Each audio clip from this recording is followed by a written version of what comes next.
नमस्कार मंडळी, श्री ॲग्रो चॅनलमध्ये तुमचं पुन्हा एकदा स्वागत करते। तर मंडळी, आज नवीन ब्लॉगला सुरुवात करते। तर आता आम्ही निघालेलो आहोत अवंती नगरीला, म्हणजे उज्जैनला, महाकालेश्वराच्या दर्शनाला।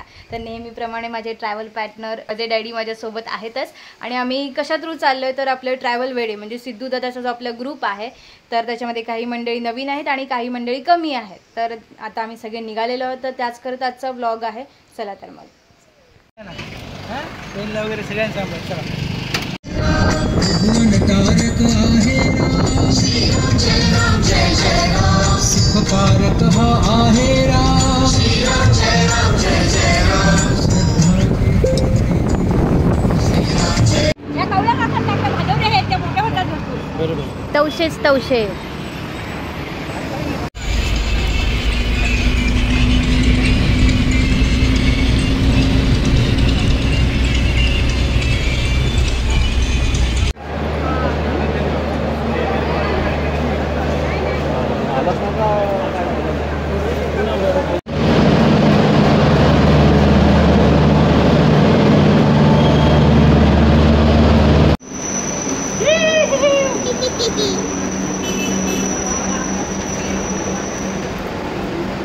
व्यवस्थित सगळे पोचलोय आणि सगळ्याच्या सीट्स पण अरेंज झाल्या आणि धावतं आलो, त्यामुळे मग काही खायला घेतलं नव्हतं। त्यामुळे आता प्रतीक्षा वहिनी पण खायला घेते, आम्ही पण काहीतरी घेतोय आणि सेटल झालं सगळे सीट्समध्ये पण। आणि सगळे आणि छान गोष्टी म्हणजे एकाच डब्यात होतो आम्ही, श्रिया आणि श्रियान, आम्ही दोघं जण वरती आहोत आणि आम्ही सगळे कोलथरकर्स एकत्र आहोत। आम्ही झोपण्यासाठी रेडी झालेलो आहोत आणि इकडे खाली नेहमीप्रमाणे मीटिंग भरली आहे। बोल ना। अरे मी बघितलंच नाही बाबा। अरे बाबा इथं ते हे करतोय, तुला काय लगेच ते यांचं डिनर चालू आहे। पिंटू आता तुझी थाळी दाखव, भाकरी उचल, भाकरी। सगळ्या टाईपचं जेवण आहे इकडे, फक्त व्हेज मध्ये। आणि इकडे पण सगळ्यांचं जेवण चालू आहे, ओनली व्हेज वाले। अरे देव दिसत नाहीये, ए कुकडी खूप। भाटकर काका आहेत, सागर दादा आहे, आर्या आहे, देव आहे, ओम आहेत आणि आम्ही इकडे सगळे कोलथरकर्स आहोत। सगळ्यांचं जेवण चालू आहे आणि श्रियान जाऊन झोपला। जेवलास ना? इकडे आता आमच्या महिला मंडळांचं जेवण चाललंय, इकडे पण।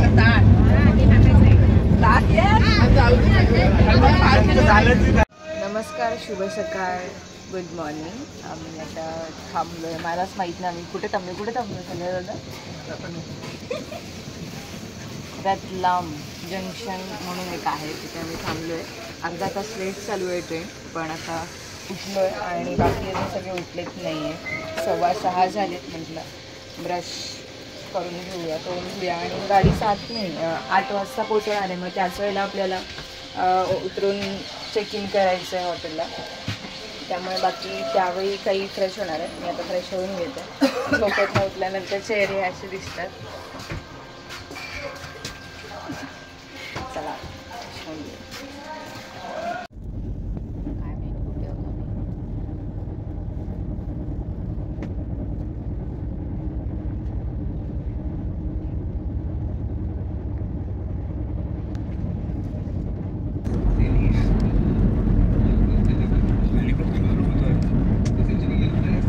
आम्ही उज्जैन जंक्शनला उतरलोय, फक्त 2 मिनिटं गाडी थांबणार आहे आणि सगळे आता खाली उतरत आहेत। एक खाली।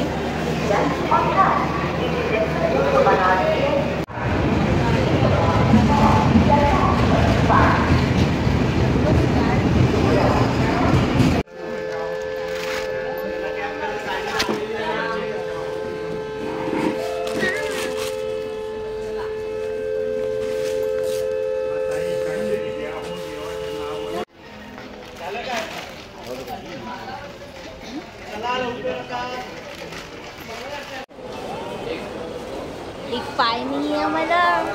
चला चला, ओ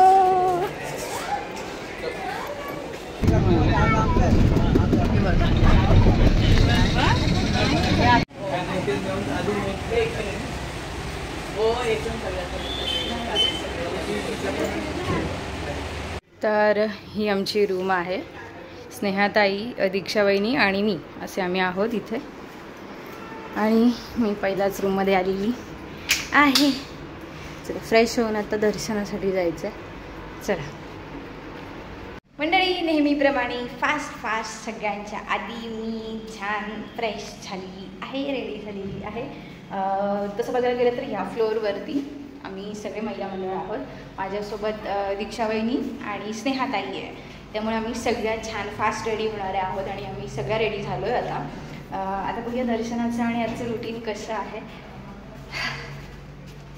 बाहेर चल तर ऊन पण आलं आहे. 9:30 वाजलेत आता. आणि बघूया कोणाचं रेडी, कोण व्हायचं बाकी आहे. चला रेडी. माझी टोपी राहिली. हां मी पण घेतो. तर आता आम्ही नाश्ता करून घेतोय. कांदा पोहे आणि ट्रॅव्हल रेडी.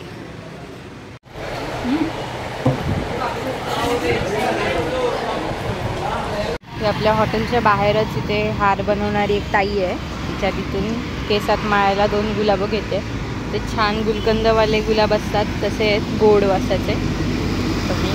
फुलं घेते. पावसाळ्यात आपल्याकडे खूप मिळणारं फूल म्हणजे तेरड्याचं. तर ही फुलं तेरड्याची आहेत, म्हणजे आपल्याला असं वाटत नसेल एवढा. तेरड्याची फुलं आहेत. आणि इकडे फोटोशूट चाललेलं आहे.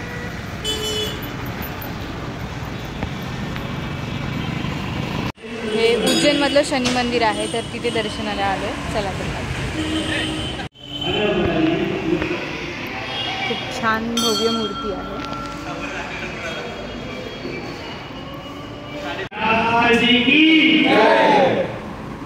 देखिए ये भारत की विश्व की एकमात्र भगवान शनिदेव उज्जैन में विराजमान है, जो कि हाथी में विराजमान लक्ष्मी स्वरूप कहा जाता है कुबेर शनिदेव. ठीक है, इनकी पूजा अभिषेक दर्शन करने से शनिदेव की 7.5 की क्रिया गुरु की निद्रक लाभ होता है. 12 राशि है, 9 ग्रह है. 9 ग्रह में से रवि, मंगल, बुध, गुरु, शुक्र, शनि, राहु, केतु है. 12 राशि में से मेष, वृषभ, कर्क, मिथुन, कुंभ आदि 12 राशि होते हैं. भगवान शनिदेव 3 राशि पे हमेशा के लिए 7 चलते हैं. 2 राशि पे क्रिया की प्रभाव. वर्तमान में कुंभ राशि, मकर राशि, मीन राशि पे 7 चलते हैं. कर्क राशि, वृश्चिक राशि पे क्रिया की प्रभाव चल रहे हैं. जब भी भगवान शनिदेव किसी के जीवन में, किसी राशि में प्रवेश करते हैं तो 2 प्रकार के प्रभाव ज्यादा होते हैं. एक अच्छा, दूसरे वर्ग के प्रभाव शनिदेव. ठीक है. वाह वाह वाह वाह वाह वाह वाह वाह वाह वाह, किती गोड, किती गोड. गुडू गुडू गुडू. छान छान. आम्ही आता जातो. ही चिपरा नदी आहे. आम्ही चिपरा नदीवरून चाललोय आता. आम्ही आलोय चिंतामणी गणेश मंदिरामध्ये. इकडे आहे.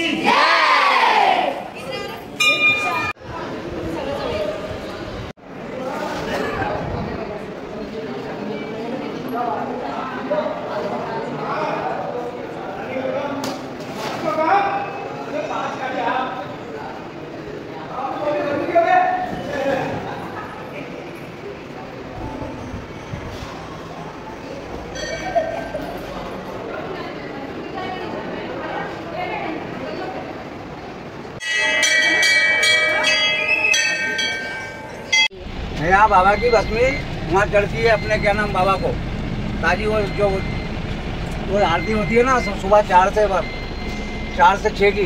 हाँ हाँ भस्म आरती. हाँ भस्म आरती. उसका भस्म यहाँ से जाता है. ये भस्म आरती होती है. ये इसी शमशान से जाती है. ये शमशान घाट है. अच्छा. और जो मैरून कलर का मंदिर दिख रहा है वो राम मंदिर है.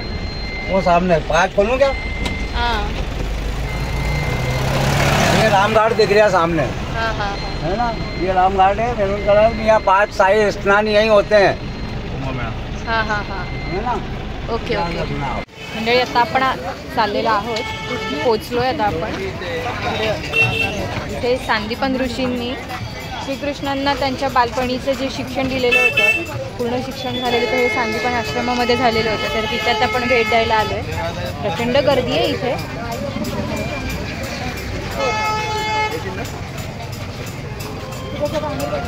म्हणजे हे बघा, हे ह्या आश्रमाची कथानक आहे. ते व्हिडिओ तुम्ही स्टॉप करून पॉज करून पण बघू शकता. पूर्ण त्यामध्ये देते.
काय दिलं काय त्यातलं कळतं पण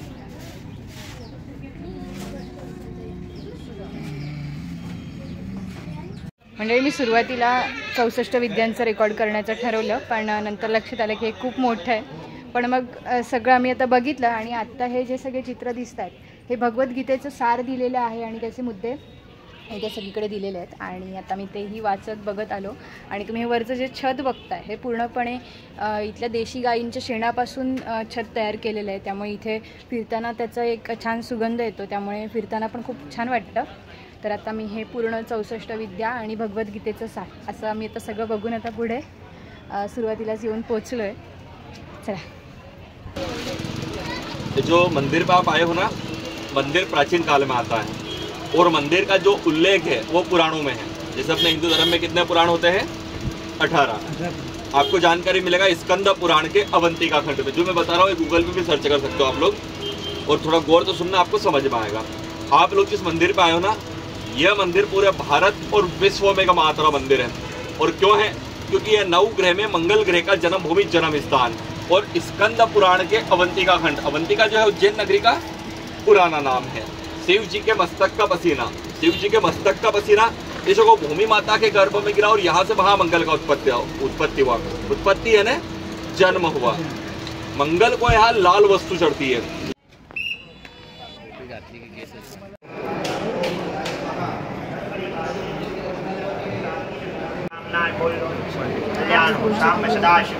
आता आम्ही सगळ्यात महत्त्वाच्या मंदिराला म्हणजे कालभैरवाच्या मंदिराला आपण आलो आहे दर्शनासाठी. तर हाही प्रसाद घेतला आणि मी खूप ऐकलं आहे की इकडे कालभैरवाला प्रसाद म्हणून दारू म्हणजे मदिरा चढवली जाते. तर इथे दुकानंही आहेत असं म्हणतात. आता इथे तर जसं मार्केटची सुरुवात आहे. बघूया कशी काही दुकानं दिसतात तेही तुम्हाला दाखवते. चला. हा सगळं असं मार्केटचा भाग आहे आणि इथून पुढे आपल्याला तिथे जायचं मंदिरात.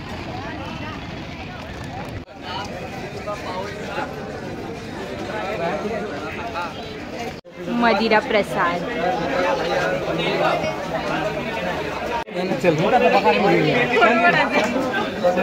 मंडळी हे सगळं बघताना ना गैर समजू नका, पण आता म्हणजे आमच्या पूर्ण घराण्यामध्ये म्हणजे ताईच्या सुद्धा घराण्यामध्ये कोणीही मदिरा प्यायलेलं नाही आहे आणि व्यसनही नाही आहे. पण आता देवांना हवं आहे, प्रसादाला देतात म्हणून तर आम्ही देखील घेतो. चला.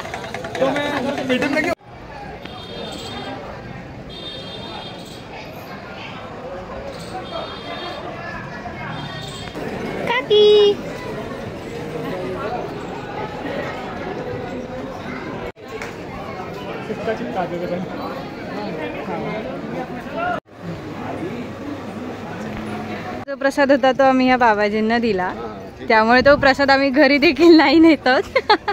चला, आमची झालेली आहे जेवणाची सुट्टी.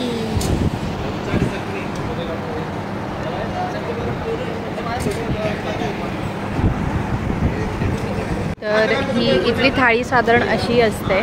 याच्यामध्ये अजून राईस बाकी आहे, पण आता मी स्टार्ट करते कारण राईस थोडं मागून येतो. चला जेवूया मंडळी. आता आम्ही जेवलो आणि इथे जवळच एक देवीचं मंदिर आहे, महाकाली देवीचं मंदिर आहे, गडकालिका. तर आता आम्ही तिथे दर्शनाला आलो आहे आणि तिथून मग आम्ही रूमवर जाऊन थोडंसं आराम करणार आणि मग संध्याकाळी महाकालेश्वराच्या दर्शनासाठी आपण जाणार आहोत.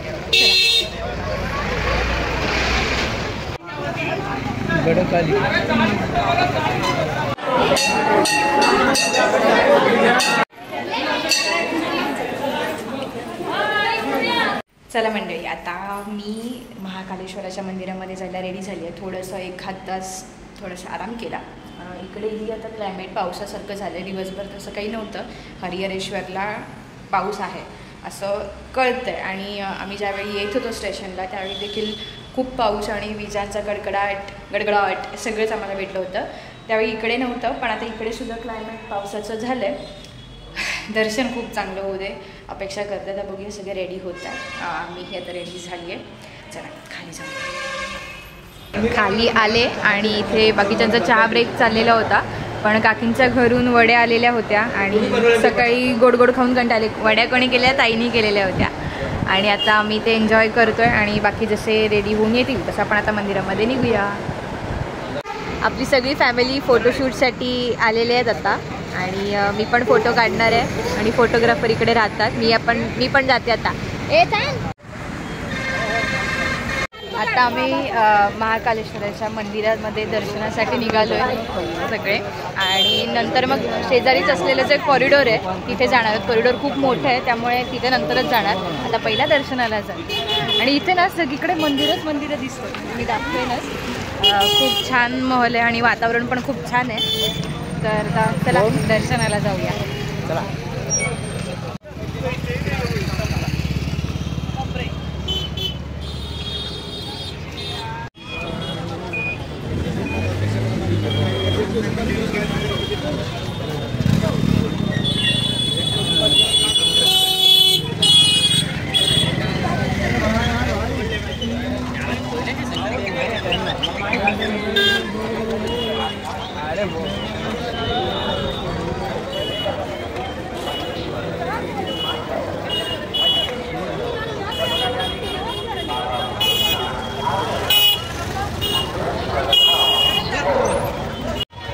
छान अशी एंट्री आणि इथून पुढे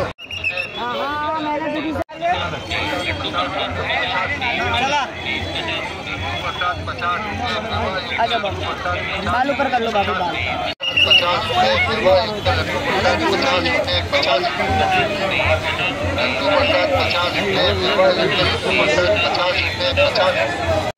तर नेहमीप्रमाणे मी असं छान नाम काढून घेतलेलं आहे. डॅडी बघू छान.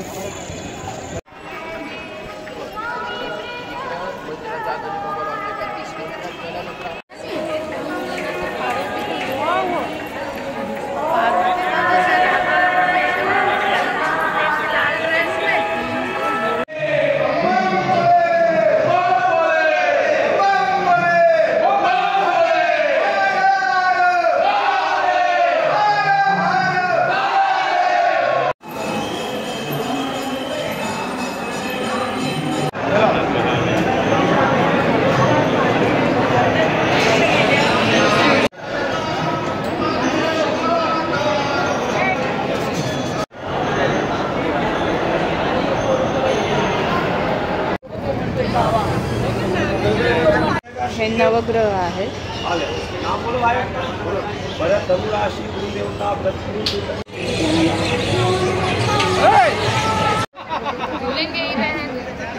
धुलेंगे नहीं दूंगा.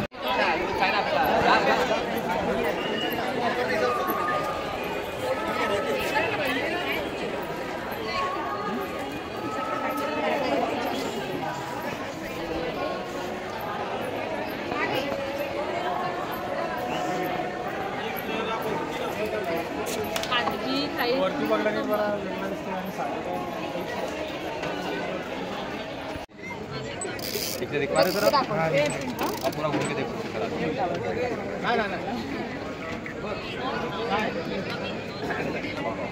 काय डेमो आहे ये डेमो आहे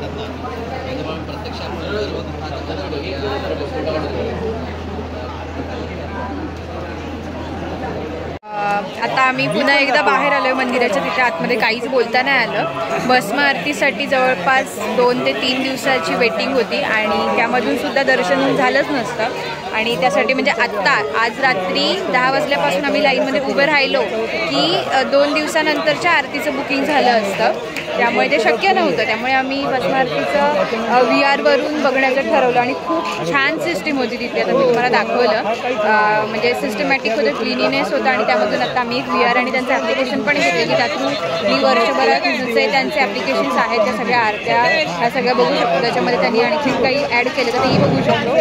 तर VR थ्रू आम्ही भस्म आरती बघितली जी की अशी नॉर्मल जाऊन सुद्धा मला बघता आली नसती. कारण त्या दरम्यान आणखीन आरती दरम्यानचे सगळे नियम होते हे पण मला त्यामध्ये कळले की स्त्रियांनी भस्म आरती चालू असताना ती बघायची नसते, एकतर पदर टाकून बघायची असते किंवा बघताच येत नाही. त्यामुळे आत्ता ज्या पद्धतीने आम्ही भस्म आरती बघितली अशी आम्हाला प्रत्यक्षात पण बघता आली नसती, एवढ्या जवळूनही बघता आली नसती. त्यामुळे खूप सुंदर दर्शन आमचं VR थ्रू झालं आहे आणि असंही दर्शन खूप सुंदर झालं. थोडीशी भावूक मी झाली होती का ते मलाही माहीत नाही, पण खूप सुंदर दर्शन झालं आणि आम्ही सगळे आता एकत्रच आहोत. आमचे भाटकर काका डॅडी. तर खूप छान दर्शन झालं. आता बघूया मध्ये आणखीन कुठे फिरतोय की डायरेक्ट रूममध्ये जातोय. चला कोणतं घ्यायचं तुला? हे वाजं हे वेगळंच आहे आईस्क्रीम कसलं. कोणती कॅन्डी बासुरी इन म्हणून असं काहीतरी एक भोजनालय आहे, तिथे आलो आहे जेवणासाठी आणि तिथे आपल्या पण घरच्यासारखंच आहे नियम, चप्पल बाहेर काढायचे. चला जेवायला जाऊया. जेवण आलेलं आहे.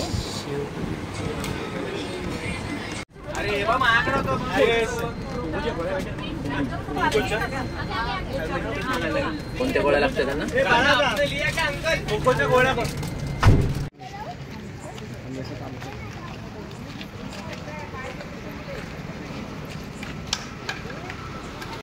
तर मंडळी आता जवळपास रात्रीचे 12 वाजले. तुम्ही बघितलात आजचा दिवस किती मोठा होता. म्हणजे लवकर चालवून उशिरा संपतोय. खरं तर मला व्लॉग आता एंड आणि एडिट दोन्ही करायला प्रचंड कंटाळा आला. पण मुख्यतः म्हणजे आता सांगायचं झालं तर ज्यावेळी आम्हाला कळलं ना की आम्हाला भस्म आरती अटेंड करता येणार नाही आहे, कारण त्याचं बुकिंग 3 दिवस अगोदर आपल्याला करायचं आणि त्यानंतर त्याचेही काही नियम आहेत आणि ते जे नियम बघितले ना त्यावरून आता मला कळते की आम्ही VR वरून बघितलं की भस्म आरती किती छान पद्धतीने होते. मला नाही वाटत आम्ही ती डायरेक्टली अटेंड केली असती तर त्या पद्धतीने आम्हाला ती बघता आली असती, कारण त्याच्यामध्ये महिलांसाठी बरेच नियम आहेत. शिवाय ते आपल्याला गाभाऱ्यामध्ये तसंही जाता येत नाही आणि ज्या पद्धतीने त्यांनी ते प्रेझेंट केलेलं होतं त्या पद्धतीने आपल्याला प्रत्यक्षरित्या बघता आली नसती. त्यामुळे आत्ता आम्ही जे काही बघून आलो आहे तुम्ही बघितलातच की आम्ही प्रत्येकजण कशा पद्धतीने ते अटेंड केलं आणि ओव्हरऑल पूर्ण व्लॉग बघितलात. मी आता एवढ्या रात्री व्लॉग एडिट करून अपलोड करते याचं कारण मला माहिती आहे माझं भरपूर मोठं कुटुंब आहे आणि ते सगळे वाट बघत आहेत की आपली ही एवढी मोठी फॅमिली आता उज्जैनला गेलेत आणि ते काय त्यांनी केलं आहे काय नाही हे त्यांना बघण्याची उत्सुकता असते. त्यामुळेच मी हा व्लॉग आता अपलोड करणार आहे. तुम्ही बघितलातच तर मंडळी व्हिडिओ आवडली असेल तर व्हिडिओला लाईक करा, चॅनलला सबस्क्राईब केलं नसेल तर चॅनलला सबस्क्राईब करा आणि व्हिडिओ बघितल्याबद्दल धन्यवाद. राम राम.